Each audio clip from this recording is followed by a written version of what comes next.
लो, पहले पानी P low, आज भी बहुत थक गए होंगे। हो हाँ गौरी, ये लोहे का काम आदमी की जान खा जाता है। सुबह से शाम तक हथौड़ा चलाओ, तब कहीं जाकर 2 वक्त की रोटी मिलती है। इसके बाद शंकर पानी का मटका लेकर पानी पी लेता है। पानी पीने के बाद तो जैसे दिन भर की सारी थकान गायब हो जाती है। अजी, आज मैंने फिर से वही सपना देखा था।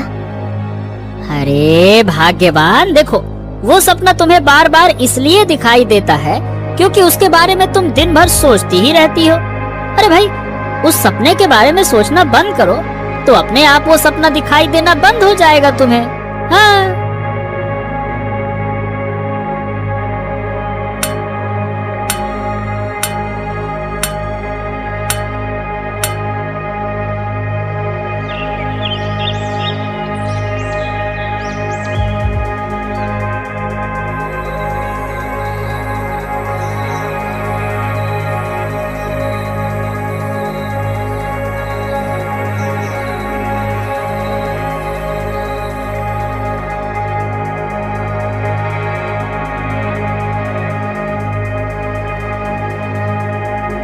ये कैसा वृक्ष है, इतना ऊंचा, और ये अखरोट सोने जैसा चमक रहा है।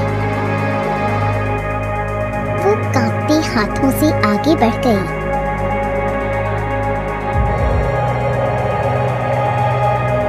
अगर ये अखरोट मेरे हाथ आ जाए तो। जैसे ही वो अखरोट को छूने के लिए आगे बढ़ती है, हवा का तेज झोंका आता है।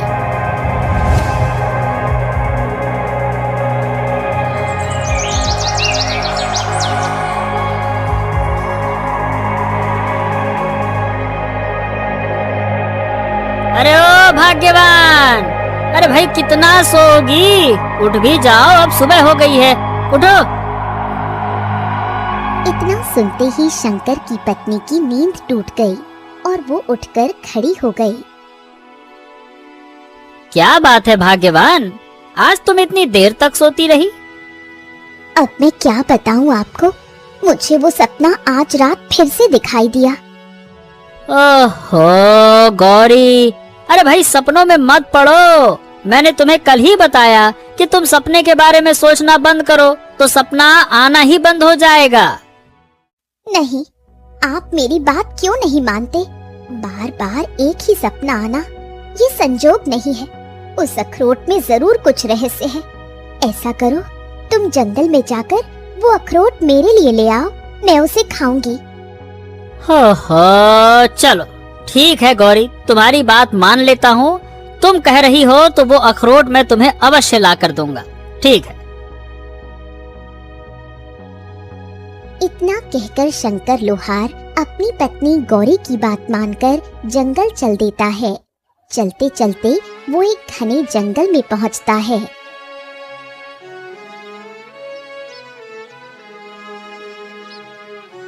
बाप रे बाप, कैसा अजीब सा सन्नाटा है। न पक्षियों की चहचहाहट है, न हवा की सरसराहट। मुझे तो लगता है कि यहाँ ना तो कोई अखरोट का पेड़ होगा और ना ही कोई चमकती हुई अखरोट। ये सब मेरी पत्नी की कल्पना ही है। क्या करूं, घर वापस चला जाऊं क्या? अरे अब इतना दूर आ ही गया हूं तो चलो थोड़ी दूर और चलकर देख ही लेते हैं। चलो।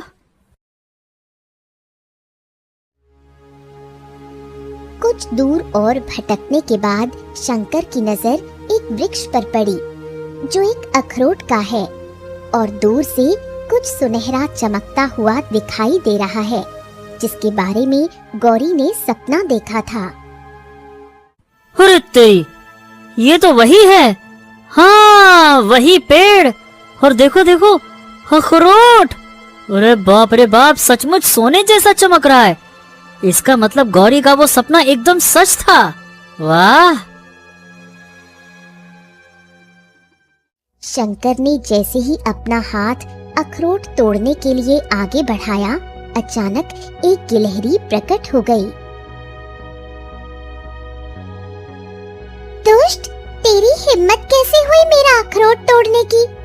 जानता भी है ये अखरोट का पेड़ मेरा है। गिलहरी, मुझे माफ कर दो। मैं तो बस मत कर। तू जानता भी है इस अखरोट का मतलब क्या है? अरे सुनो, मेरी कोई बुरी मंशा नहीं थी। मेरी पत्नी गौरी ने अखरोट ये वाले सपने में देखे थे। बार बार वही सपना उसको आ रहा था। उसने कहा कि ये अखरोट मैं उसके लिए तोड़ कर लाऊं, इसीलिए मैं आया। सपना? तो इसका मतलब तुझे नियति ने यहाँ बुलाया है। लगता है तेरी कोई संतान नहीं है। हाँ, मेरी गौरी और मैं सालों से संतान के लिए तरस रहे हैं। अक्सर संतानहीन स्त्रियों को इस अखरोट का सपना आता है, मगर कोई भी यहाँ तक नहीं पहुँच पाता। तू बड़ा हिम्मत वाला है शंकर। आज तक कोई इंसान इस वृक्ष तक नहीं आया। गिलहरी जी, मैं बहुत गरीब आदमी हूँ। दिन रात लोहे पर हथौड़ा चलाता हूँ। मेरी पत्नी, उसने जिंदगी भर सिर्फ एक ही ख्वाहिश रखी है, एक संतान की। अगर इस अखरोट से उसकी गोद भर सकती है तो दया करके हमें ये दे दो। कृपा कर दो हमारे ऊपर। ठीक है, मैं तुझ पर दया करती हूँ। ये अखरोट अपनी पत्नी को दे दे।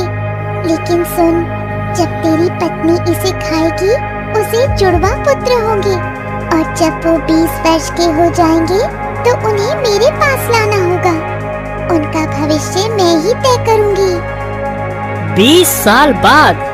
और उनका भविष्य? हाँ, ये नियति है। इससे बचना किसी के बस में नहीं। ठीक है, अगर यही हमारी किस्मत है तो मैं वचन देता हूँ, 20 साल बाद मैं अपने पुत्रों को तुम्हारे पास ले आऊंगा। इसके बाद शंकर अखरोट तोड़कर वहाँ से चला आता है।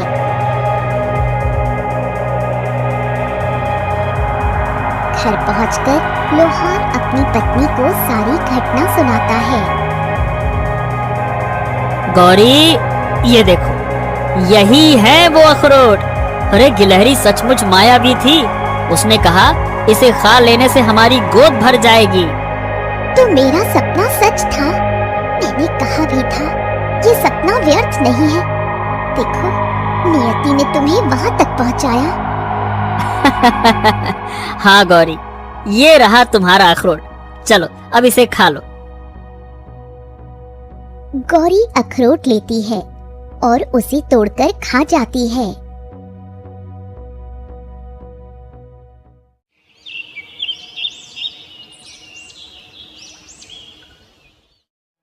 इसी प्रकार काफी दिन गुजर गए। समय बीतता गया। 10 महीने बाद लोहार की पत्नी गिलहरी के कहे अनुसार 2 जुड़वा बच्चों को जन्म देती है।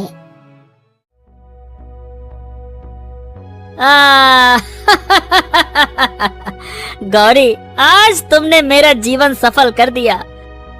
ये सब उस गिलहरी के जादुई अखरोट का असर है। इसका नाम होगा कानू और इसका नाम होगा प्रेम।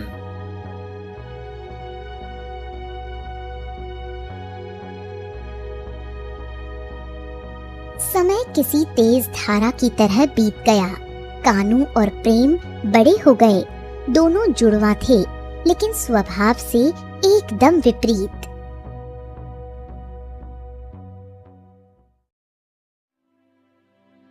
माँ, मन कर रहा है कि कहीं घूमने जाऊं, बहुत दिन हो गए। तो अपने भाई प्रेम को भी साथ ले जाओ। नहीं नहीं नहीं नहीं, मैं प्रेम को साथ में नहीं ले जाऊंगा। अरे हमेशा मेरे काम में अड़चन डालता है। टांग अड़ाने के अलावा उसके पास और कोई काम ही नहीं है। कानू, वो तुझे रोकता है क्योंकि तू जब भी किसी को नुकसान पहुंचाने की सोचता है, प्रेम तुझे टोक देता है। उसका नाम ही प्रेम है। कानू प्रेम के पास जाकर बोला, ओ भाई, मैं जंगल जा रहा हूँ। वैसे सच कहूँ तो अकेले जाना चाहता था, मगर माँ कहती है कि तू भी साथ चले। चलेगा? अब माँ की इच्छा पूरी करना तो अच्छे बेटों का धर्म होता है ना। जरूर चलूंगा। इतना कहकर दोनों भाई घने जंगल की ओर चले गए। हर तरफ हरियाली फैली थी।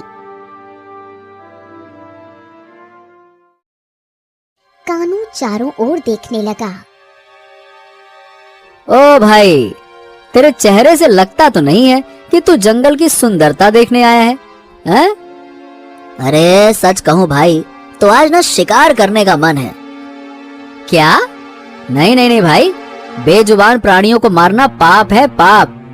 अरे बस करे यार, हमेशा मेरे काम में टांग अड़ाएगा तू। बिना टांग अड़ाए नहीं रह सकता क्या? आज मैं तेरी एक नहीं सुनूंगा, जब नहीं तब। तभी कानू की नजर ऊपर पेड़ पर बैठी कबूतरी पर पड़ी।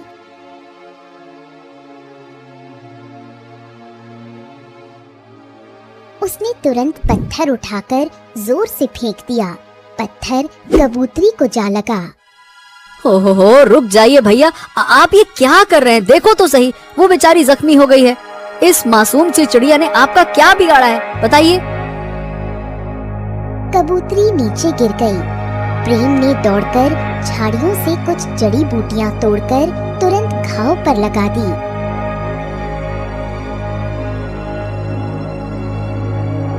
कुछ ही देर में कबूतरी का घाव भर गया।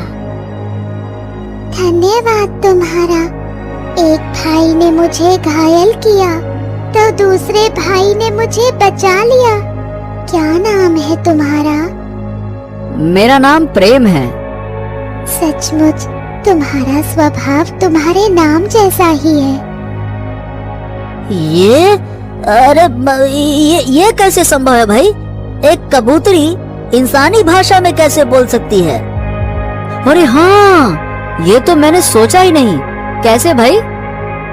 मैं अपनी भाषा में ही बोल रही हूँ, मगर तुम दोनों मेरी बात समझ पा रहे हो। और विचित्र ये है कि तुम्हारी भाषा भी मुझे समझ आ रही है। इसका मतलब है तुम दोनों साधारण मनुष्य नहीं हो, तुम में कुछ विशेष है। इतना कहकर कबूतरी उड़ गई। दोनों भाई एक दूसरे की ओर देखने लगे और फिर कानू और प्रेम घर लौट आए।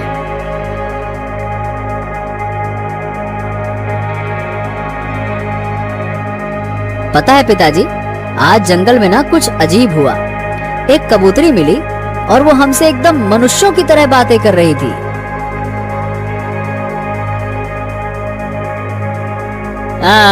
गौरी, मैं भूल गया कि मैंने उस मायावी गिलहरी को वचन दिया था, जब हमारे पुत्र 20 वर्ष के होंगे तो हमें उनके पास ले जाना होगा। ये घटना सिर्फ उसी वचन को याद दिलाने के लिए हुई है। वचन? कौन सा वचन पिताजी? शंकर सारी घटना बताते हुए बोला। बस उसी अखरोट के कारण तुम दोनों इस संसार में आए। गिलहरी ने कहा था, जब तुम 20 वर्ष के हो जाओगे तो मुझे तुम्हें उनके पास ले जाना होगा। पिताजी, दिया हुआ वचन हमेशा निभाना चाहिए, चाहे कितना भी कठिन क्यों ना हो।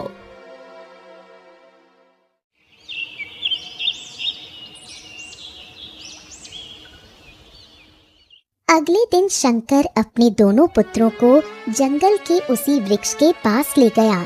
तभी रंग बिरंगी किरणों से गिलहरी प्रकट हो गई।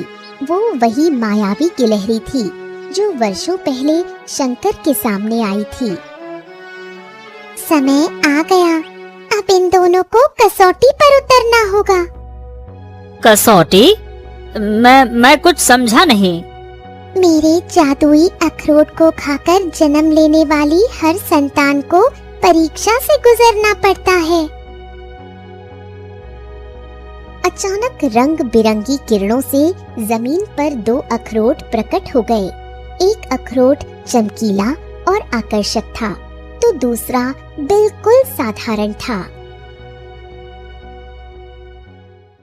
बेटा, अब तुम दोनों एक एक अखरोट उठा लो। तुम्हारा चुनाव ही तुम्हारा भविष्य तय करेगा। अरे वाह, कितना चमकीला अखरोट है। मुझे हमेशा से आकर्षक वस्तुएं पसंद रही हैं। बस ये अखरोट तो मेरा ही होगा। हाँ। ये सोचकर कानू एक चमकीले अखरोट को उठा लेता है और बचा हुआ दूसरा साधारण अखरोट प्रेम उठा लेता है। अब फैसला हो गया। कानू, तुम्हारे चुने हुए चमकदार अखरोट का मतलब है कि तुम्हारे मन में संसार का लालच भरा हुआ है, और प्रेम, तुम्हारा साधारण अखरोट, इस बात का संकेत है कि तुम्हारे मन में लोभ का नामो निशान नहीं। घर पहुंचकर तुम दोनों अपने अपने अखरोट मिट्टी में फेंक देना। अखरोट से निकलने वाली वस्तु से तुम दोनों का अपना अपना भविष्य तय होगा।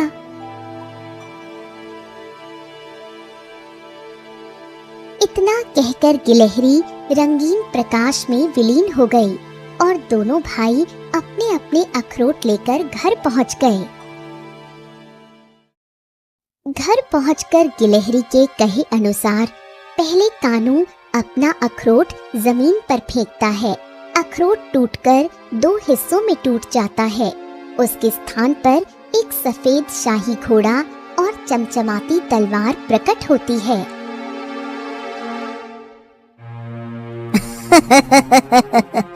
देखा, वो मूर्ख गिलहरी मुझे लालची कह रही थी, और अब देखो, सफेद घोड़ा, ये तलवार, इसका मतलब ये है कि मैं राजा बनने वाला हूँ।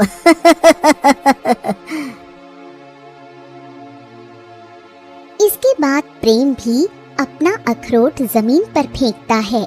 अखरोट टूटते ही उसमें से एक चमकीला पत्थर निकल आता है।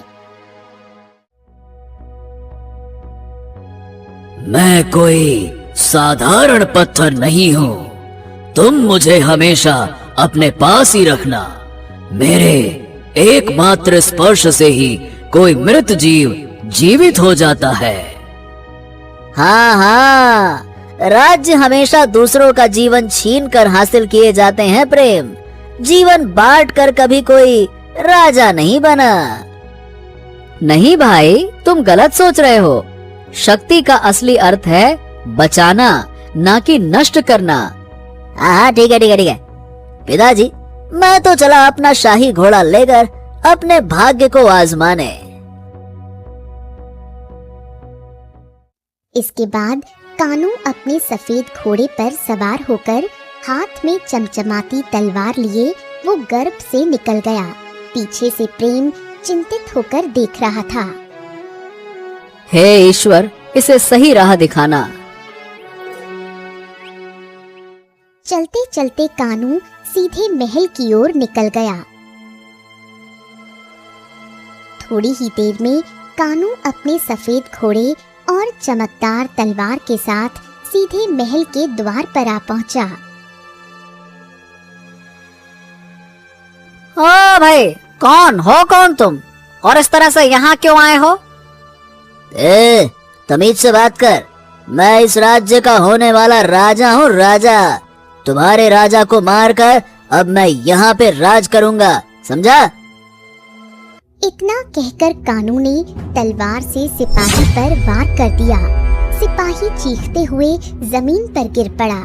तभी 2 और सैनिक वहां आ पहुंचे। वो दोनों उसे पकड़कर जबरदस्ती घसीटते हुए महल के अंदर ले गए।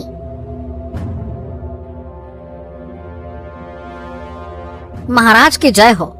महाराज, ये कोई मूर्ख है। अचानक सफेद घोड़े पर सवार होकर आया और हमारे द्वारपाल पर हमला कर दिया। इसे तुरंत कारागार में डाल दो और इसकी तलवार छीन लो। सैनिक जैसे ही तलवार छीनने के लिए आगे बढ़े, तभी तलवार रंग बिरंगी किरणों में बदलकर गायब हो गई। हाँ, ये कैसे संभव है? महाराज, जिस सफेद घोड़े पर यह सवार होकर आया था, वो भी अचानक से गायब हो गया। ओह, तो जरूर ये कोई दुष्ट जादूगर है। तुरंत इसे काल कोठरी में डाल दो। ले जाओ। सैनिक कानों को घसीटकर कारागार में डाल देते हैं। अहंकार की जंजीरों से बंधा कानू अपने भविष्य को कोस रहा था।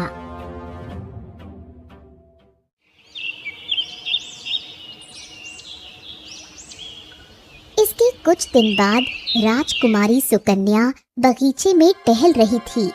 तभी अचानक उसे एक विषधर नाग ने डस लिया। दासियां चीखती रहीं। तुरंत राजवैद्य को बुलाया गया और जांच के बाद घोषणा की। महाराज, राजकुमारी को किसी जहरीले सांप ने काटा है।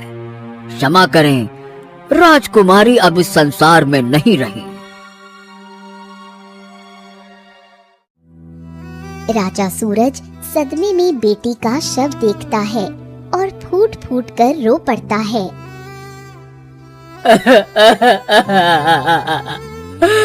नहीं नहीं नहीं, मैं अपने पुत्री को मरते हुए नहीं देख सकता। महाराज, होने को नहीं टाला जा सकता। अरे चुप रहो और जाओ जाओ और जाकर पूरे राज्य में ऐलान करो कि जो भी मेरी पुत्री सुकन्या को जीवित करेगा, मैं उसे आधा राज्य और साथ ही मेरी पुत्री का विवाह भी उसी से करा दूंगा। जाओ ऐलान करो। कुछ ही देर में ये ऐलान जंगल की आग की तरह पूरे राज्य में फैल गया। ये खबर प्रेम और उसके परिवार तक भी पहुंची।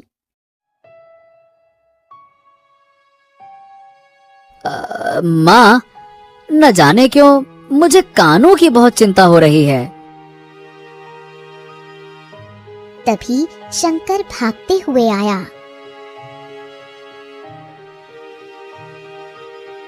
प्रेम!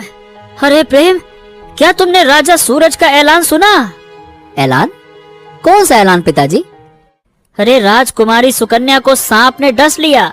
राजवैद्य ने उन्हें मृत घोषित कर दिया। राजा सूरज ने ऐलान किया है कि जो भी राजकुमारी को जीवित करेगा उसे आधा राज्य और राजकुमारी से विवाह मिलेगा।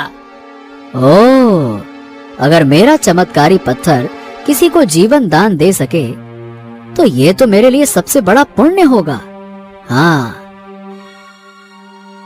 इतना कहकर प्रेम महल की ओर रवाना हो गया।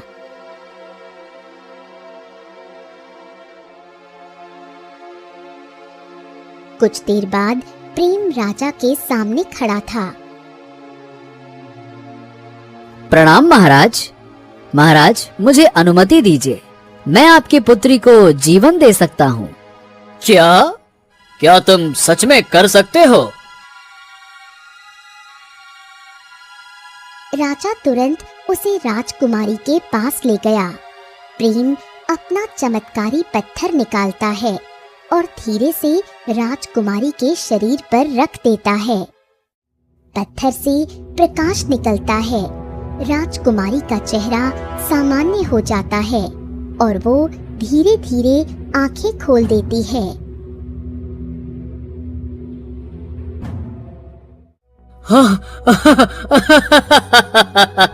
मेरी बेटी सुकन्या, अरे बेटा, मुझे छोड़कर कहाँ चली गई थी?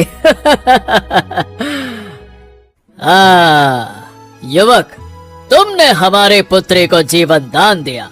ठीक है, हम अपना वचन निभाएंगे। आज से आधा राज्य और राजकुमारी दोनों तुम्हारी हुई। क्षमा करें महाराज, ये कार्य मैंने किसी लालच में नहीं किया। अगर मेरा पत्थर जीवन देने में सफल हुआ तो बस यही मेरे लिए सबसे बड़ा पुरस्कार है। वाह वाह वाह वाह, क्या बात है, क्या बात है, उम्दा विचार। तुम सचमुच में एक महान आत्मा हो। प्रेम, मैं अब सिर्फ आधा नहीं बल्कि पूरा का पूरा राज्य तुम्हें सौंपता हूँ। कल तुम्हारा और राजकुमारी का विवाह धूमधाम से होगा।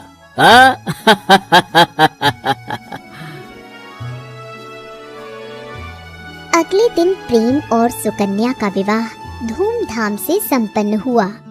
राजा सूरज और उनकी रानी ने सांसारिक मोह त्याग कर वन में तपस्या करने का निश्चय किया और राज्य का भार प्रेम के कंधों पर छोड़ दिया।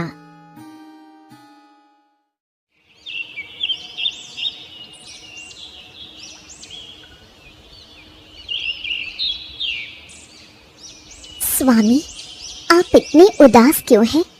राजमहल में सब कुछ है, फिर भी आपकी आंखों में न जाने कैसा खालीपन है। सुकन्या, मेरे जीवन का सबसे बड़ा अभाव यही है कि मेरा एक जुड़वा भाई था, कानू। वो अपने सफेद घोड़े पर सवार होकर एक तलवार लेकर अपने भाग्य की तलाश में निकला था, मगर समझ नहीं आ रहा कि वो राह उसे ले कहां गई। कोई जानता ही नहीं कि वो कहां है, कैसा है। क्या आपका भाई कानू? उसके बारे में सुना है। कुछ समय पहले एक युवक आया था, सफेद घोड़े पर सवार, हाथ में तलवार लिए। उसने दरबार के सैनिकों पर हमला कर दिया था। पिताश्री ने उसे बंदी बना लिया। उसका घोड़ा और तलवार अचानक गायब हो गए थे। सैनिक कहते हैं उसका नाम कानू था। क्या? हो, तो वो मेरा भाई कानू ही था। इसका मतलब वो यही है, इसी कारागार में। इसके बाद प्रेम तुरंत सैनिकों को आदेश देता है, जाओ, उस बंदी को मेरे सामने लेकर आओ। और हाँ, वही युवक जो सफेद घोड़े पर सवार होकर आया था, उसे ही लेकर आना। जाओ।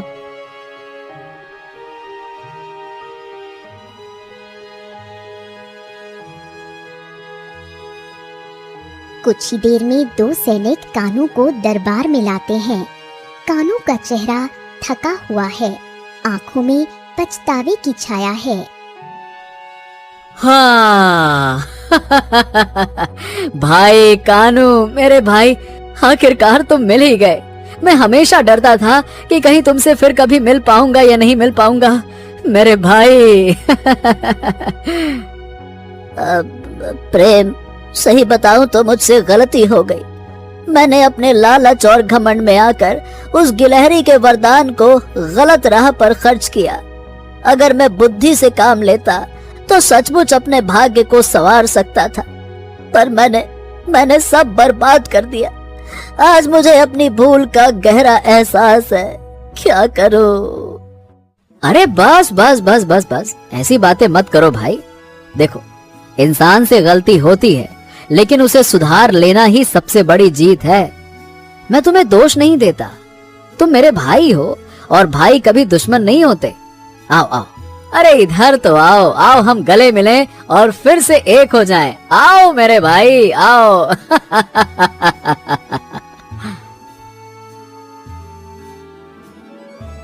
इस प्रकार प्रेम और कानू, दो राहों के मुसाफिर, फिर से एक दूसरे से मिल गए।